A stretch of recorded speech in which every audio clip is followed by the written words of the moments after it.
Mu gihe cyahise ubuharike bwafatwaga nk'ikizira mu muryango nyarwanda.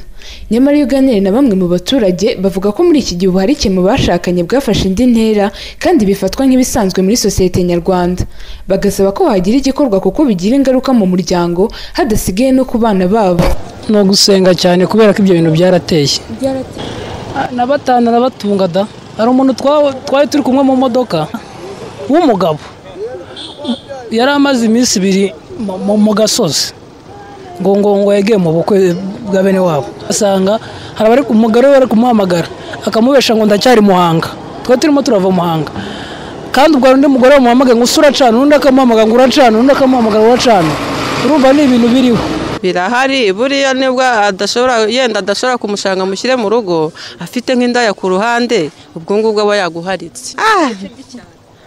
Aheshi ni mu mujyi wa Kigali ko usanga no hari ubushobozi kurenza mu cyaro.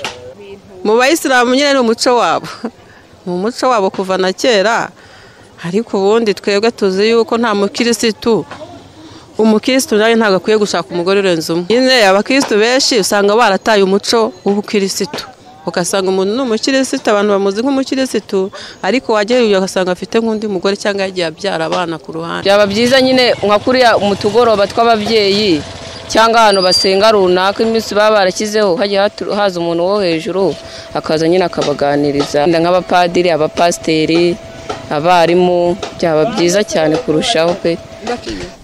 Ubuharike burakabije mu Rwanda pe, burakorwa cyane cyane ku bagabo.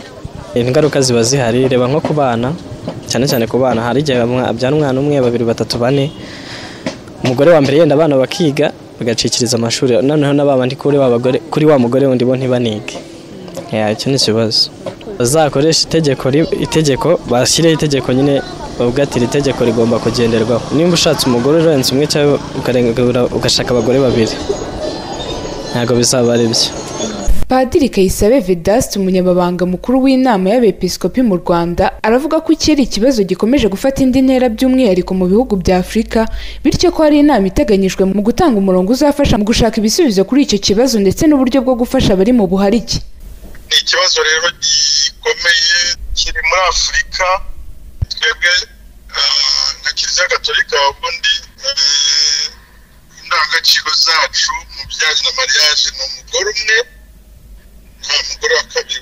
Hariho rero abatera hejuru nyine bavuga yuko bashaka yuko hakwemerwa n'uko hashakwa abagore barenze umwe. Ibyo rero ni ukuzashaka igisubizo cyo kuba hacyumvikana, bitavuga yuko hazahinduka inyigisho ku bijyanye na mariage no gushakana, ariko bazabyigaho kubera ko n'inama izaba y'ibibazo bya Afurika, Kiliziya Gatolika muri Afurika.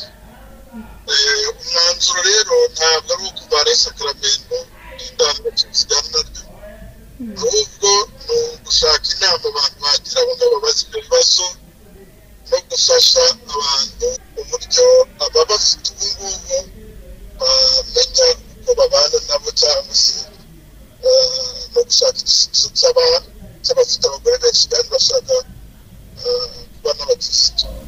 Ni mu gihe ubuharike butemewe mu itegeko rigenga abantu n'umuryango mu Rwanda, ndetse ibyavuye mu ibarura rusange rya 2022 rigaragaza ko hari abarenga 98,000 babana mu buharike, aho ubuharike bwiganje cyane mu bice by'icyaro kurusha mu mujyi wa Kigali.